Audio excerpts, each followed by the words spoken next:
Ονομάζομαι Ιάκωβος Στεφάνου και είμαι προϊστάμενος του Λατομείου στη Σκύρα Λίμνο.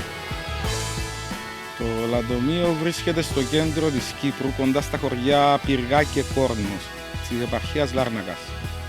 Το Λατομείο μας εξορίσει διαβασικό πέτρωμα για αδρανή υλικά. Εργάζονται δύο μηχανήματα. Έχουμε το ZW310 και το ZW550.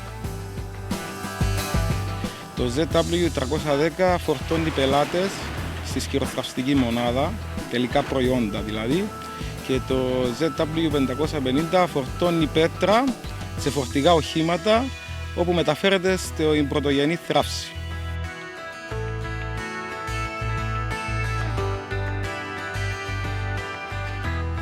Πλεονεκτήματα το Hitachi είναι ευκίνητα. Είναι αξιόπιστα, είναι οικονομικά στο πετρέλαιο, στην κατανάλωση και έχουν καλό σερβίς από τον αντιπρόσωπο.